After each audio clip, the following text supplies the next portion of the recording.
And the very first thing that I see and hear on this counter in front of the board is a fax that George was kind enough to say. Thank God for this.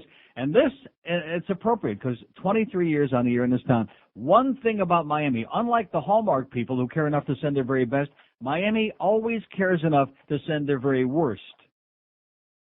Kind of like the sausage man. They always send the worst, whether you want it or not.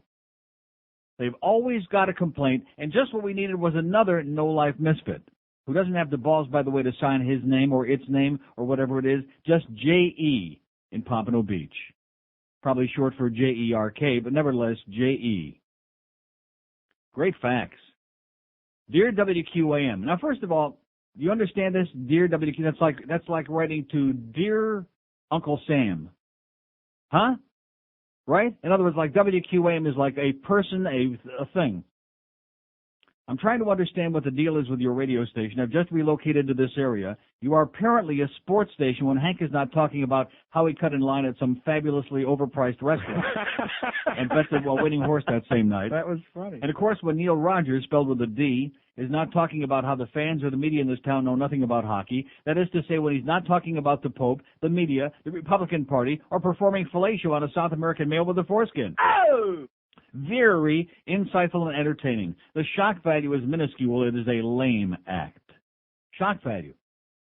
Is this supposed to be shocking? No. No, it's 4 hours of entertainment, whether you like it or not. Shock value, as in blow it out your ass hole. As I might imagine, you go where the money leads. What a concept. But perhaps you might not lead us so much in thinking that you are a sports station. First of all, is this a sports station? No. 20 hours a day it's a sports station. I'm going to tell you right now, I haven't been away from here for 10 days. There is nothing in the... I'd rather hear somebody go blah, blah, blah, like that for 20 hours a day than hearing people talk about sports.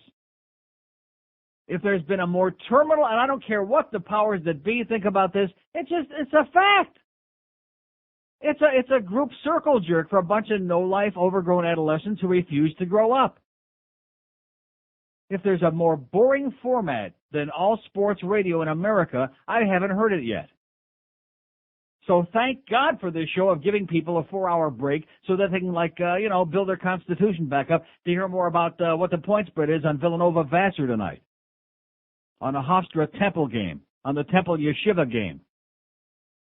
But anyway, J.E. goes on to say, here's an idea, one that actually involves sports radio, the Jim Rome Show. I'm willing to bet you can make money and still keep your moniker. I thought we were done with her until Barbara Walters comes on with that crap, and the book's coming out Thursday. You might want to check the references across the country for the syndicated program. Here, this guy who moved here from I'm pretty sure I know where, because we'll get to that in a second. He's such an expert, he's telling us who Jim Rome is, okay? Maybe he'll even tell us who Dr. Laura is, who Howard Stern is, who all the other syndicated people from around the country are. Tom don't like us.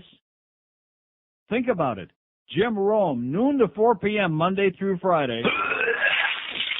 Hank can have a couple extra hours sleeping off whatever fare he digested the night before. Neil can find a platform. I suggest a soapbox in the Port Authority of New York, New Jersey. Does that give us an idea where J.E. might be from?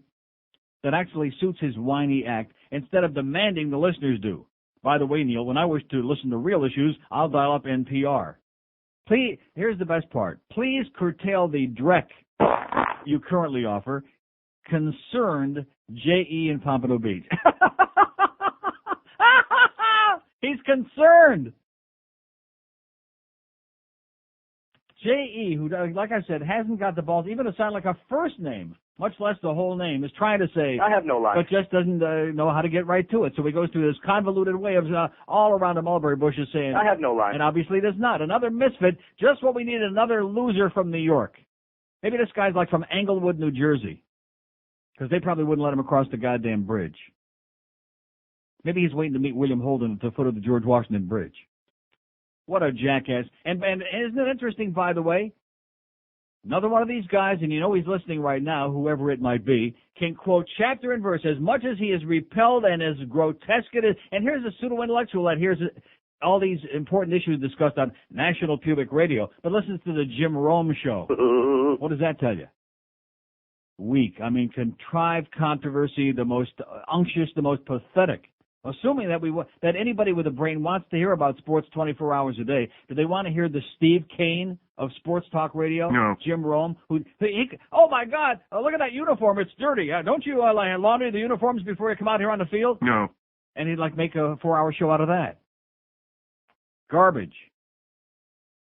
But nevertheless, thanks for your programming tips, J.E. in Pompano Beach, and we're delighted that you're listening. He knows everything chapter and verse, just like all the other naysayers, every goddamn thing that I talk about on this show, because he can't turn it off.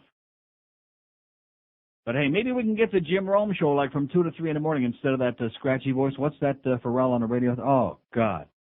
And there's another example of the sports nerds. You could put a goddamn monkey squealing on if you could somehow spit out the goddamn odds and the sports scores, and these same nerds would be listening to it.